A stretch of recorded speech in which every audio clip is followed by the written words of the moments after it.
Last Saturday in South Korea, the UFC disgusted me.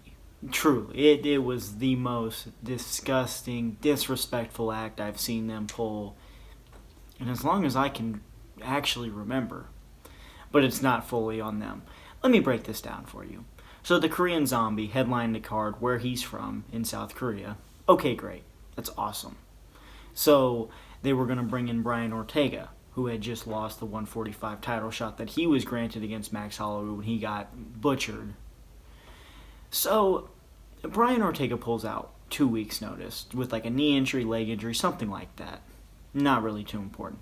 So they call up Mr. Old Reliable, Frankie Edgar, the biggest yes man in the UFC, maybe other than Donald Cerrone, but you might put him over that because if Donald Cerrone got a title shot, he's not taking a fight like Frankie Edgar did against Brian Ortega the first time they fought, and then getting knocked out and then losing his title shot and then having to get it back.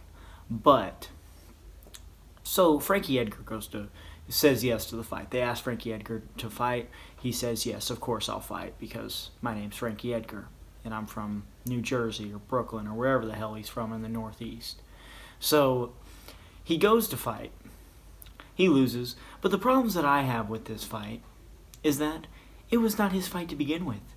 He, for one, was moving down to 135 because 145 felt too big for him in this day and age. He's about 5'6", 5'7", very small for the weight class. Max Holloway is 5'11". That's a 5-6 inch reach advantage, and let alone Max Holloway's got the long arms.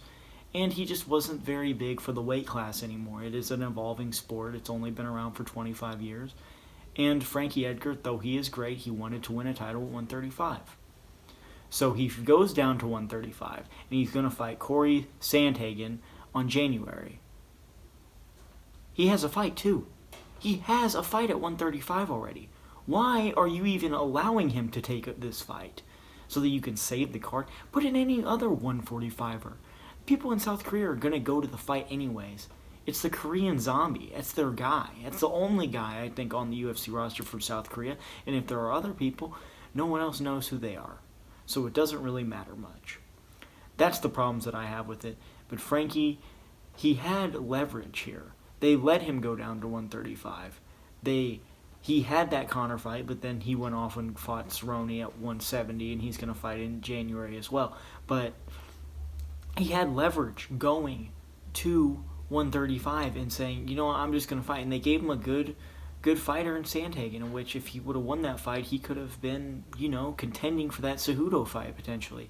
So it's upsetting for me to see. Frankie Edgar is an incredible talent. He's a beast. He's a fan favorite.